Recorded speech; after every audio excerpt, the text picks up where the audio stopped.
ئەمڕۆ ئێمە لە کەرکووک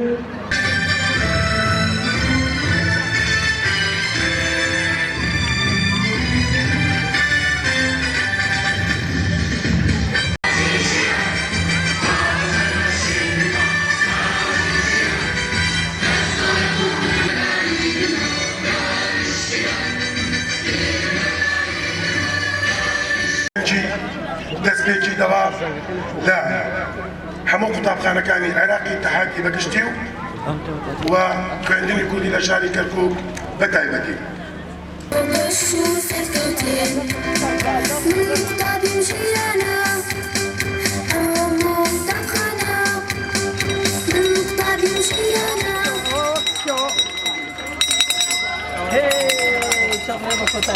یەک تۆستر بە قوتر قوتابخانە لە ئامادەی و بنەڕەتی و سیدوو باخچەی ساوایان. ئاڵای کوردستان لەناو دڵمانە بەدەستی قوتابەکانمانەوەیە لەگەڵ سروودی ڕەقیبە قوتابەکانمان ئاڵای کوردستانیان بەرز کردوێتەوە لەبەر هەستیاری شارەکە و ئەو وەزعی کە ئێستا لە شارەکایە نامان هیچ کێشەیە بۆ مامۆستا و قوتابی خوێندکاری ئێمە دروست بێت و مەراسیمی زەنگەدانمان وەکو مەراسیمێکی پەروەردەیی تێکڵاو بە بابەتەکانی تر نەکردو بۆ هیچ کێشەی بۆ قوتابخانەکە و مامۆستاکان دروست نەبێت.